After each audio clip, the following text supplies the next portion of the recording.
जय श्री राम, जय बालाजी महाराज भक्तों। मैं बालाजी का छोटा सा सेवक बालाजी के YouTube चैनल जिसका नाम बालाजी की कृपा है उसमें आपका स्वागत करता हूं।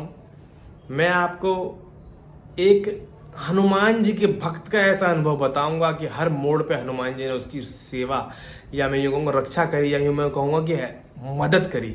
हर मोड़ पे जहाँ पे उसने अपने आप को अकेला खड़ा पाया, वो क्या है, कैसे कैसे मोड़ पर क्या क्या हुआ, पूरी बात बताऊंगा। जय श्री राम बोल के शुरू कर देंगे। पहले जय श्री राम। ये अपने बीवी बच्चों को लेकर के, 2 बच्चे इनके हैं और वाइफ हैं, ये मथुरा वृंदावन की यात्रा पे जाने वाले थे ट्रेन से। अब ये जिंदगी में पहली बार जा रहे थे, कभी गए नहीं हैं और ये भी नहीं पता है कि ट्रेन इन्होंने जाने का तो रिजर्वेशन करा लिया, वहाँ रुकना कैसे है, कहाँ रुकना है। और देखो नॉर्मल फैमिली से बिलोंग करते हैं ना आदमी, तो वो सोचते हैं कि कैसे कैसे पैसे बच के कम पैसे में काम हो जाए। ये बुरी बात नहीं है, अच्छी बात है, सभी को सोचना चाहिए। अगर आपके पास पैसा है तो उसे बचाओ, नहीं है तो हिसाब से खर्च करो, है। तो इन्होंने सोचा कि कैसे कैसे करूँगा, कहाँ रुकूंगा, क्या होगा, मुझे तो कुछ पता नहीं है, वहाँ भीड़ इतनी रहती है, मेरे बच्चे ना खो जाए, कभी कोई समस्या ना हो जाए, क्या करूँ। हनुमान जी महाराज से विनती की कि बजरंगबली महाराज आप ही मुझे कृष्ण भगवान के दर्शन करवाने ले चलो मथुरा वृंदावन। आपसे विनती करता हूं क्योंकि आप ही की भक्ति की है और मन कर रहा है दर्शन करने का, बच्चों को घुमाने का, तो आप साथ में चलो, आप ही दर्शन करवाओगे मुझे। ऐसा कह के ये जो रिजर्वेशन इनका था उससे निकल पड़े। और जब चले हैं यहाँ से तो इन्हें नहीं मालूम था कहाँ रुकना है, कैसे रुकना है, खाना पीना कैसे, क्या कहाँ करना, होटल या धर्मशालाएं वगैरह कहाँ पर हैं, इन्हें कुछ नहीं पता था। तो यहाँ से जब वहाँ पहुँचे हैं, नहा धोकर के दर्शन किए हैं, अब रुकने का नंबर आया। हनुमान जी को याद किया क्योंकि बहुत महंगे महंगे होटल भी हैं और जगह भी किसी को नहीं पता है। जो नया अननोन आदमी होता है वो शर्माता भी है और उसे पूछने में कोई क्या बताए, कोई क्या ना बताए।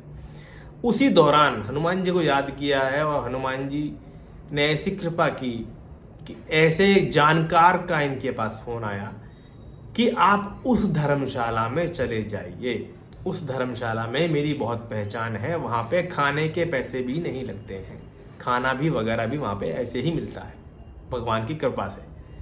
तो ऐसा इनके पास उसी समय फोन आया। ये गए और जाकर के वहाँ रुके, 2 दिन रुके वहाँ पे, 2-3 दिन के आसपास वहाँ रुके हैं, ठीक है। और बहुत अच्छा लगा, रहने की व्यवस्था बहुत अच्छी थी। अब जब दूसरी जगह इन्हें वृंदावन में दर्शन करने जाना था तो वहाँ लाइन लगती है लंबी। अब इन्होंने सोचा मैं दर्शन कैसे करूँगा, बच्चे छोटे छोटे हैं, वहाँ तो घंटों की पूरा पूरा दिन आ जाता है लाइन के लिए, तो कैसे दर्शन होंगे।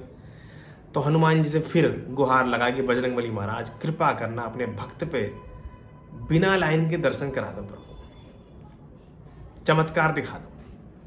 तो जब पहुंचे हैं अपने बीवी बच्चों को लेकर के, क्योंकि जब आदमी अकेला होता है ना तो कितनी देर भी खड़ा हो जाएगा, लेकिन छोटे छोटे बच्चे होते हैं, बीवी होती है, तो आप समझ सकते हो क्या ही समस्या होगी।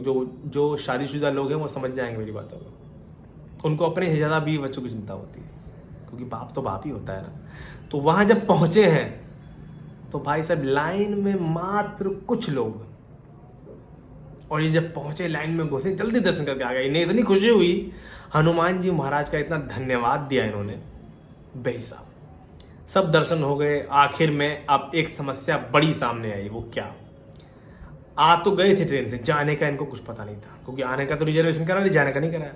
पता ही नहीं था कैसे जाए, किससे ना जाए, कौन सी ट्रेन है, क्या नहीं है, फलाना ढिमकाना, 10 चीजें होती हैं। आप टेंशन में आ गए। फिर अर्जी लगाई हनुमान जी महाराज से कि हनुमान जी महाराज कृपा करें, मेरे सिर पे हाथ रखें, मुझे रास्ता दिखाएं। तो फिर किसी दोस्त से बात हुई और उससे रास्ता बताया कि उस ट्रेन में चले जाओ। मतलब समस्या क्या थी, ट्रेन में तो कोई भी जा सकता है, लेकिन जब रिजर्वेशन नहीं है तो जनरल डिब्बे में जाना पड़ेगा। और जनरल डिब्बे में टिकट लेके जाओ, टिकट लेके घुसोगे तो वहाँ भीड़ कितनी होती है, पाँव रखने की जगह नहीं होती, घंटों का सफर था। तो हनुमान जी से विनती करी, प्रभु बहुत आराम से पहुंचा दो बाबा, जैसे आपने दर्शन कराए, जैसे आपने धर्मशाला ढूंढवाई, यहाँ पे रहने की व्यवस्था कराई, खाने की व्यवस्था कराई, दर्शन की व्यवस्था कराई, वैसे जाने की व्यवस्था हो करा दो। तो एक व्यक्ति से ऐसी बात हुई, उसने उन्हें ऐसी ट्रेन बताई जिसमें जनरल डिब्बे में भीड़ ही नहीं होती। Can you imagine. और जब ये उस ट्रेन में ही गए हैं तो जनरल डिब्बे में बैठने का जगह मिल गया, आराम से बैठ के आए हैं, अपने घर तक पहुंचे। बहुत बड़ी बात है, बहुत बड़ी बात है। इन्होंने मुझे नाम बताने के लिए भी कहा था, तो मुझे नाम तो भूल गया मैं, भैया इनसे सॉरी बोलता हूँ। ठीक है, मेल में है और मेल बहुत सारी आई पड़ी है मेरे पास में। जब वैष्णो देवी से आया तो इतनी मेल थी कि क्या बताऊँ, उनकी रिप्लाई नहीं कर पा रहा हूँ मैं।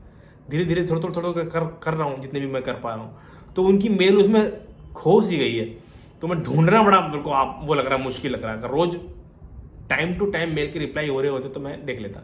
तो उनसे वो वीडियो देखेंगे, उनसे मैं माफ़ी चाहता हूँ, उनका नाम नहीं बता पा रहा मैं, ठीक है, लेकिन उनका पूरा अनुभव मैंने बताया कि हनुमान जी के भक्त हैं वो। हनुमान जी ने हर मोड़ हर समय जब जब जरूरत पड़ी इन्होंने उनसे अर्जी लगाई, या यूं कहूँगा कि विनती की, और हनुमान जी ने उनका विनती सुनकर ऐसे उनकी विनती सुनकर उनका समाधान, समस्या का समाधान ऐसे किया।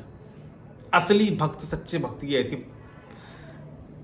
विनती सुनते हैं हनुमान जी महाराज। ठीक है, तो ये अनुभव कैसा लगा आप हमें जरूर बताना, क्योंकि ऐसे अनुभव सबको नहीं होते हैं। क्योंकि जो अननोन आदमी है, जिसको नहीं पता कौन सी चीज़ कहाँ पे कैसे क्या करना है, उसके लिए बड़ी समस्या खड़ी हो जाती है भाई।